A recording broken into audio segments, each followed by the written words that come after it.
All the work and effort pre-season is in hopes of finding an exceptional deer to hunt.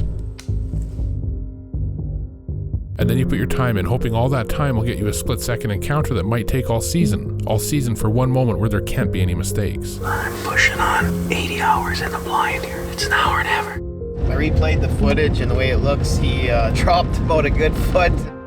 Do-overs don't come often with big old bucks, especially when season's closed, then you have to wait 2 weeks for the rifle opener. But if it's going to happen, it's in the rut, though nothing guarantees another try will go any better.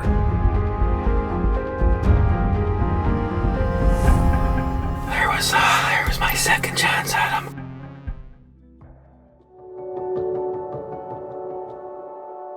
There's good track records on big mature whitetails, and then there's Ryan on Freychuk's track record. He seems to have an uncanny ability not only to find high-end deer, but even tougher, to take them. And to take that even one step further, to take them while filming his hunts. And we've shared many of those hunts over the last decade.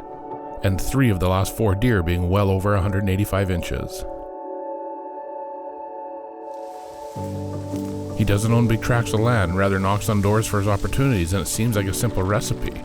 Learn, scout, set up, hunt, and repeat. Though if it were really that simple, we'd all have walls full of booners. The relentless work, time in the field by himself and with his family is a big factor in Ryan's success, and this year he was back on the search for an exceptional deer to hunt that fall.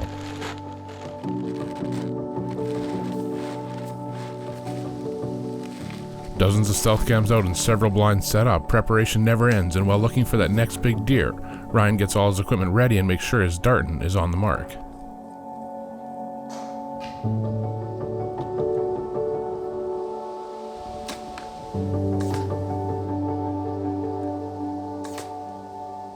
Everything in check and ready for the season. While out scouting on one of Ryan's card pulls, his hunch at a spot he hadn't hunted since he was younger paid off.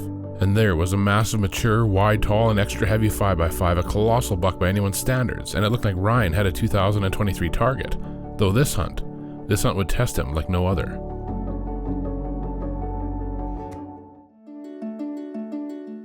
Ryan had a big frame buck out of stealth cam and multiple blinds set up in the deer's area. His bow was dialed in and the season was here. Early September in Saskatchewan we had some record high heat, but Ryan was headed in nonetheless.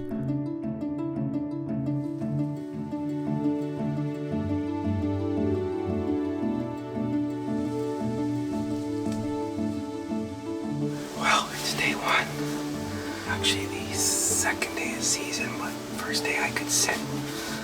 It's 30 degrees again today, and I'm sweating. It's about 5 o'clock, but we're here, so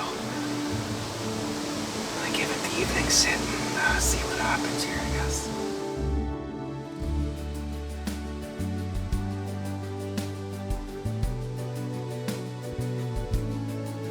The abnormal high heat had deer movement down, seemingly foreshadowing the tone for Ryan's season, though any day in the deer blind is better than not.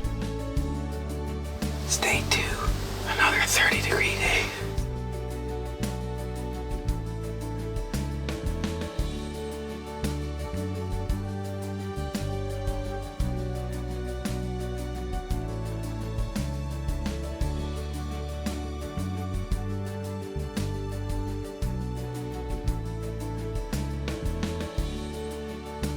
Ryan had been seeing deer but few bucks, though today, on day 3, things had seemed to start to improve.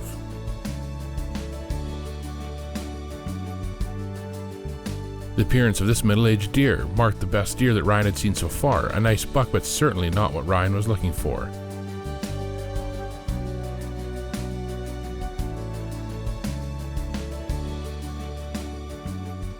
Being quite nervous, he doesn't stick around long, and as he leaves, it starts a string of slow movement and poor sits for Ryan as the days start to tick by.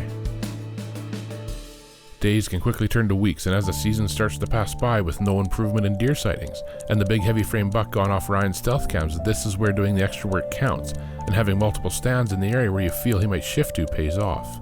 And the next time Ryan is out, he makes a shift himself. I believe day 13. I just raced home from work and made it into the blind here. The big buck had shown back up, hitting some monster meal on the ag field edge where Ryan thought the buck might move to as fall goes on, though mostly he's there just after dark.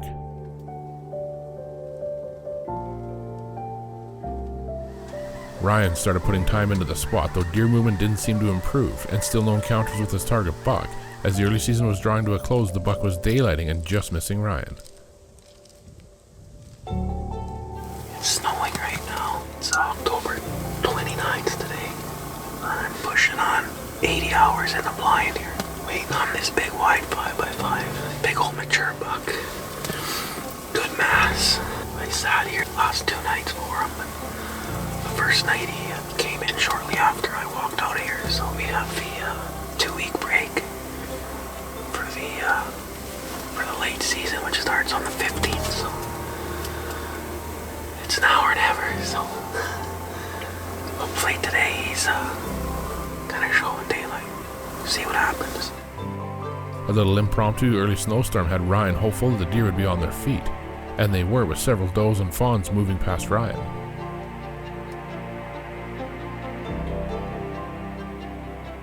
Still early, the snow subsided, and almost caught off guard, Ryan hears a branch break to his left, and he can barely believe it.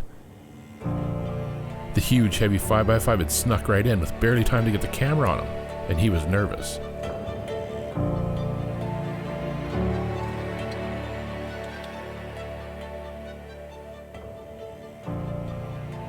At just 18 yards, all Ryan needed was for the gorgeous old buck to look away to draw, and he did just that.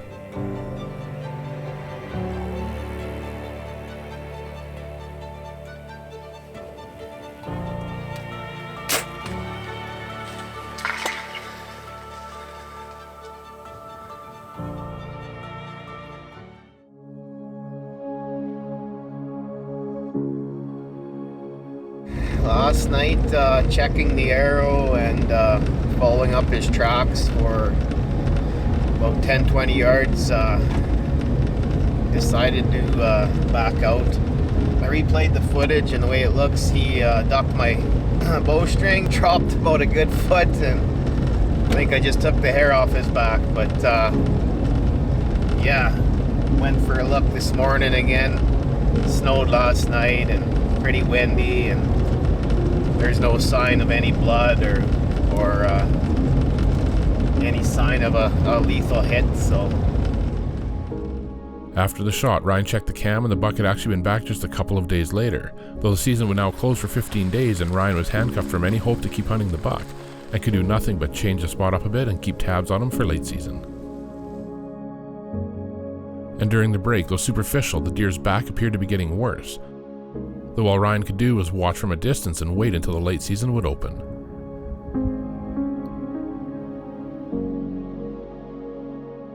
With the condition of the deer's back, Ryan knows that is the priority over finishing his bow hunt, opting to take his rifle, knowing it's the right thing to do in case a chance arises out of bow range.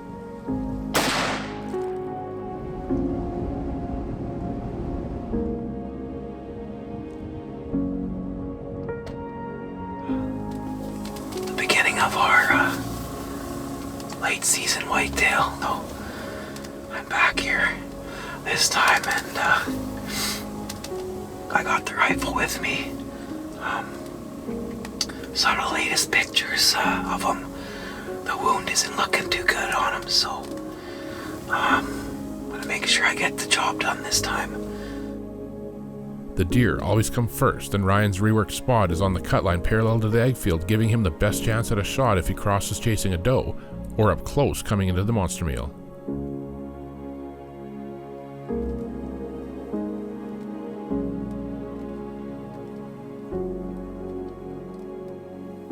A stark change from Ryan's early season. The November breeding season has deer movement high, including this nice up-and-comer looking for a date.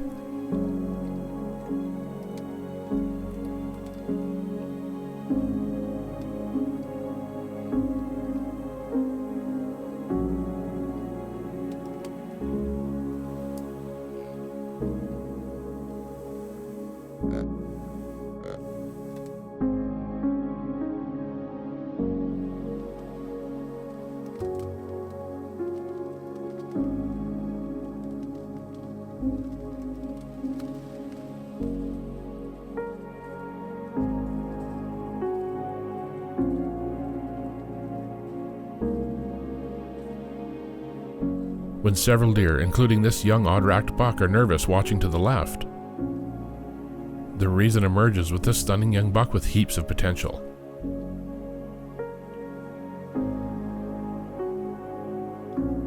Nice beams, nice tines, good brows, and long G4s. These are the deer that can really become something, and it's sure special to have the opportunity to watch deer like this just do their thing in the whitetail woods.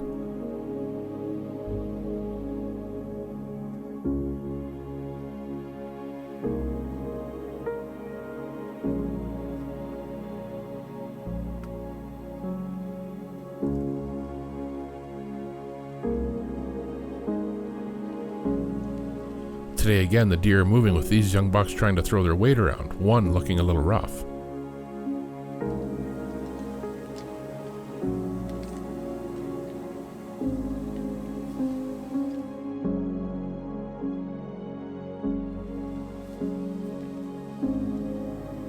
Another day and more deer, today this very wide and heavy short tine buck.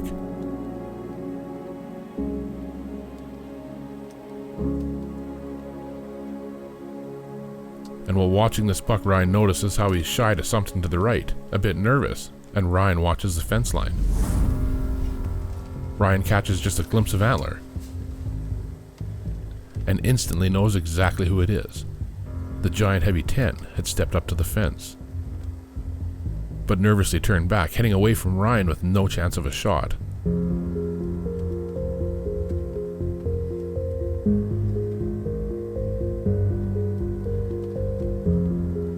The buck works away, across back towards the fence, and Ryan knows if he crosses, he'll have his shot.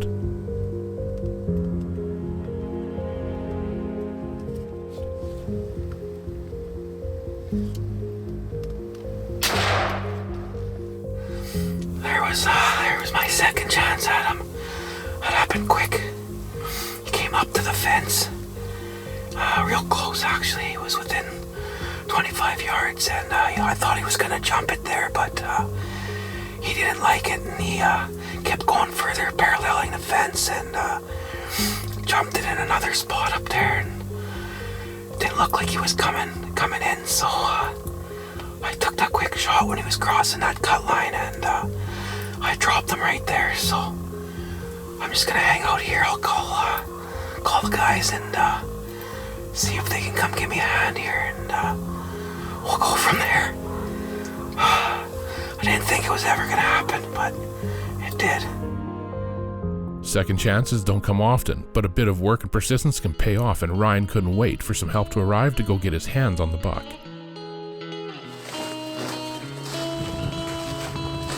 There he is.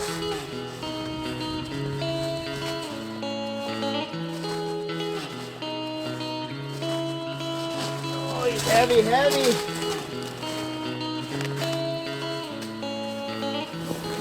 Oh boy. Well, there he is.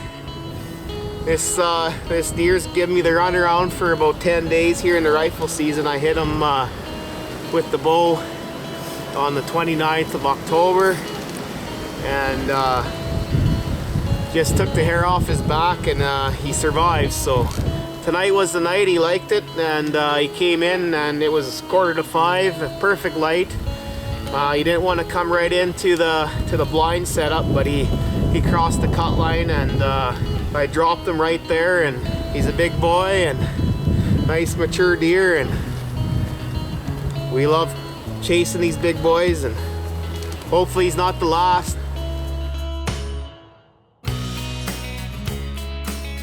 Well, with his track record, I don't think anyone believes it will be his last, and how could it be? As long as we have the chance to watch these deer and have these experiences, there's no way Ryan won't be there. And Ryan, well, Ryan knows exactly what to do next. Just got to get back to finding another one for next season, and we'll go from there. To book your own dream hunt in northern Saskatchewan, contact us at Canadian Whitetail Outfitters. Stay up to date with Dean and the team by following us on Instagram, liking us on Facebook, and subscribing to our YouTube channel.